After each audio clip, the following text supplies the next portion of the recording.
Hi, everyone. I'm Lauren Conlon. Welcome to Pop Crime TV's The Outlier podcast. I have a fun mini episode for you today.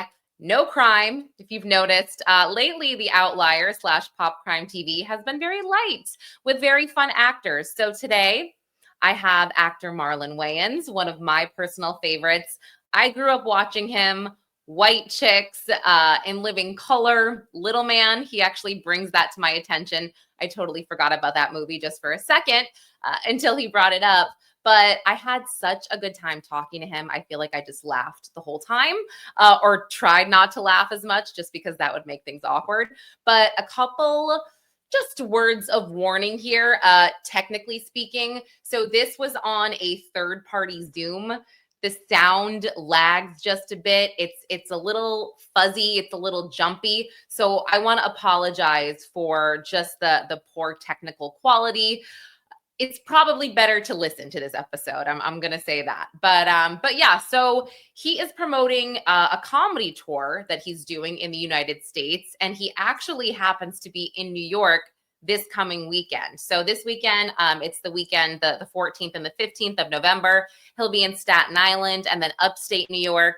And so we talk about that. And I have a link actually in the episode notes to the other cities that he's going to be touring. And we also talk about Scary Movie 6. So he's going to be editing that this winter. And then Scary Movie 6 is going to come out in, I think he said June of 2026. Yes.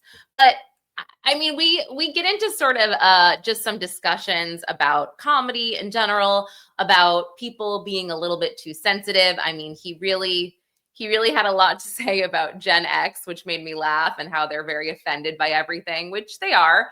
I think there's a core group of people now who definitely act like they are morally superior to everybody else just because they can't take a joke. And that's my opinion. So yes, without further ado, I am going to play this interview with Marlon Wayans. And as I said, please forgive just the technical, just not greatness about this, and just close your eyes and listen. I mean, even at one point his camera drops out and he just freezes. It's only for a minute, but still, I know, guys, I know there was nothing I could do. Okay, Marlon Wayans, everyone. How Hi. are you? I'm good. How are you? I'm gonna record this on my end. Sorry, I'm a spaz. Okay. It's okay. Wait, you're supposed to say no, you're not. You're like, it's fine, it's fine. I embrace you for whoever you are. No judgment here. Thank It's you all so love. much. Thank This you is so a much. safe place. So be you. Well, now I feel better, Marlon. I'm a New Yorker, as are Gang, you. gang. So we get this. Yes, you were going to be in Staten Island this weekend too. That's fun. You're like, why are you in Staten Island?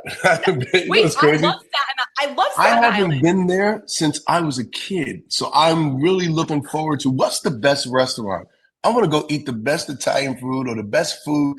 Please give me a restaurant or a list of restaurants. I want to check it out. I really do. And shame Yeah. on me for not going to Staten Island in this many years. But I still think you take a ferry there. But I'm like, they've made a bridge now. You're good. You should take a car. You don't need to experience the ferry. I feel like at this point in I've your done life. the ferry as a kid. That little Yeah. orange ferry, I did it. Now I probably get nauseous, but as a kid, you don't get nauseous. You're just like, I don't feel good, but this is fun. Well, I did. I was visiting friends at Wagner, so I was very nauseous coming back the next morning at 8 a.m. Yeah, that Mm. wasn't great. That wasn't great. But Car it Angelina's, is. Angelina's head there. That's really good. Okay, Yeah, for sure. yes, do that. Got you. I'm writing that down right now. I love you. You're so fun. This is great. I'm a big fan, by the way. So this is Well, fun for thank me. you. Somebody loves me. Yeah, I really do. And I have to say, I'm a millennial, so and I am to this day, if I see White Chicks on, it stays on. Like, it is like, all right, everybody stop what they're doing. I mean, do people tell you that all the time? You know, it's crazy.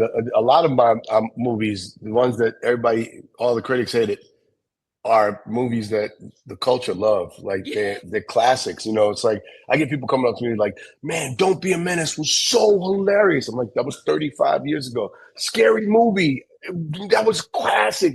I was like 25 years ago.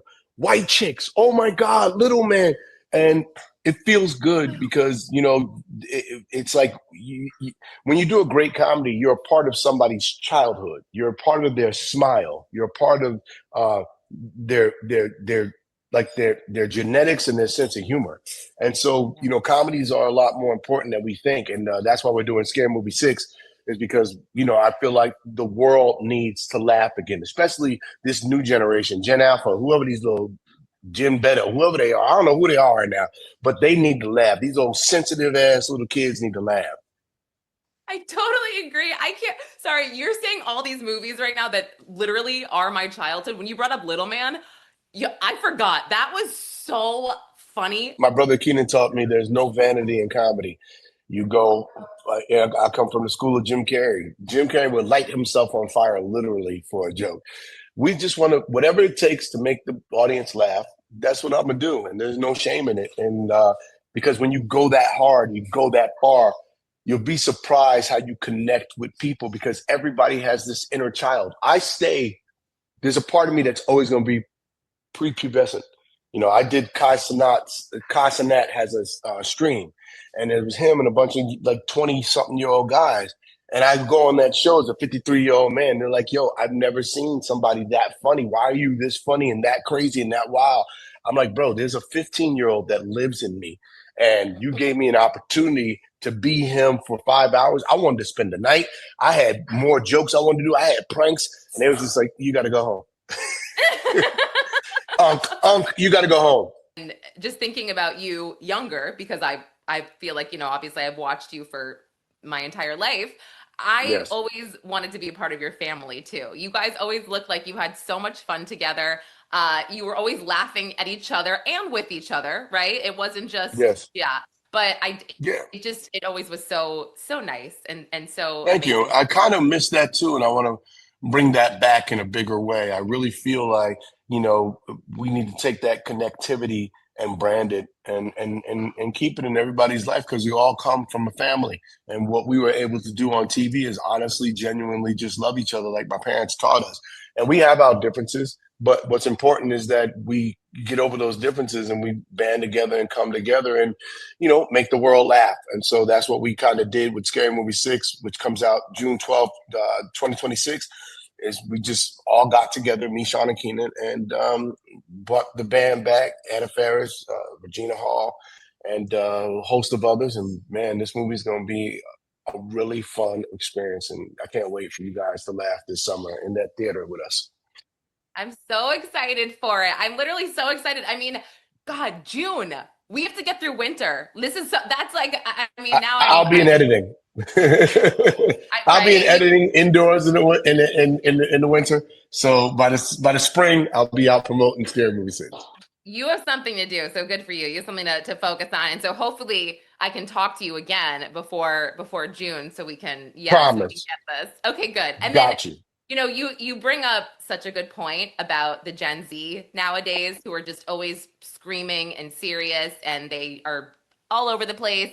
They're offended by everything. I mean, Nikki Glazer kind of got roasted by, I would say, half the population the other day, just about doing like pedophile jokes and like, listen, I think you should be able to joke about what, yeah. Those people, like, to me, I think don't exist, right? Mm-hmm. Cancel culture only exists if you buy into all the opinions that social media has to say. Yeah. F those people. Because those people aren't your fans anyway. If they're offended, and I'm telling you, that's not Gen Z or Gen Alpha. This is like, to me, it's bots from other countries that's on platforms like X that hate the fact that comedians still have freedom of speech. We still have freedom of thought, and that we're still trying to fight for that First Amendment that we all have, that we all forgot, and we're all losing. And so, hey, let her get canceled. She don't care. Nikki Glazer is funny. She's opinionated, and there's something funny in everything. And I would not be. There's no place I think is too dark to go to find a joke. I don't care if it's talking about pedophiles. I don't care if it's talking about molestation. I don't care if it's talking about rape. I don't care what it is. There's something funny in the darkest places. And our jobs as comedians is to go into those dark rooms and find the light. So God bless Nikki Glazer. I hope she keeps telling her jokes. I know I am. Yeah, and just so you know, your video turned off. Totally fine. I don't know if you Oh, noticed that. I didn't want to interrupt you, but yeah. I'm Nope, there, back. yes, there you are. I mean, look, just I think she's funny. I thought her monologue wasn't funny. Like you can tell all the jokes you What want did she about do? rape. It was just like the SNL, like the rape and the pedophile stuff. I'm kind of like, do it, but like that's what you just said wasn't funny. And I usually think she is. And then, with the Jimmy Kimmel stuff, I'm just not a Jimmy Kimmel fan. So I was like, cool, I'm kind of happy he got suspended, but then I felt bad after, right? But here's the thing about comedy, right? It's Yeah. all subjective. You can go, I didn't find that joke funny. And you look at the person next to you and they're losing their mind. And it's because comedy is all taken in through your personal lens. So, and that's okay. But everybody in the theater doesn't always laugh at the same time. We laugh at different things. The thing that offends somebody, the person next to you, is they can't breathe. They're laughing so loud. So, and especially when you're on like SNL and things like that, when you a really hardcore comedian can't go as dark and crazy because sometimes you hit the joke and you hit the pipe, or you go a little deep, but not deep enough because that's where the pipe and the oil is, and you can't do that on NBC.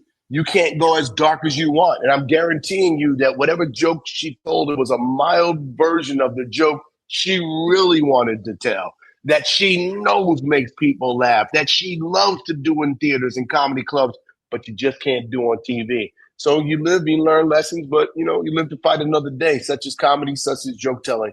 You know, Yeah. once you're funny, you're always funny. You don't lose it. Yeah. The audience doesn't change it. Jokes is, I could tell 100 jokes. I'll tell you, maybe 25% of those jokes are gonna land hard. Another 25 is going to land okay. Then you get you through. Yeah. 25% is not going to land at all. We'll work on those. And the other Yeah. 25%, you just throw it up and we'll see what happens. But none of those jokes you sit there and go, man, that didn't work. What do I got to? No. Next joke. Move on. Such is Love life. that. This is Yeah. why I could not be. I mean, I'm not funny, but like that's why I couldn't be a comedian. I'm too set. I love this mindset where it's like, didn't laugh, cool, move on, But whatever. I that's mean, why you yeah. should do comedy. When Oh, you do comedy, I would suggest every person that has an opinion about comedy or a strong opinion, go on stage and let's see how you feel when it comes to that joke telling, how much courage it takes to get on a stage. And that's why I applaud every comedian. I protect every comedian. I know how hard it is to sit there on that stage with people that paid, drunk, judging you, or people at home like, okay, make me laugh. There's nothing harder to do in this world than somebody go, okay, make me laugh. So when you start doing stand up, you realize, oh wow, God bless that comedian, because yep. they won just by not giving an F. You just can't give an F. So be it. Totally. That's a really good point. That's a really good point. And you want me in the room, okay? I have the most annoying, loudest laugh in the entire world. So I will lead the charge, okay? I am a hype girl. I mean, I should go to Staten Go Island. see Nikki Glazer the next time Yeah. she's in concert. Go see her. I guarantee you're gonna be, now that's the Nikki Glazer I know. Yes. Yes. Netflix Nikki Glazer is a different version on NBC Nikki Glazer. You understand? It's just two different platforms. One is selling detergent and washing machines, and the other one is selling subscription. So it's two different businesses, two different platforms.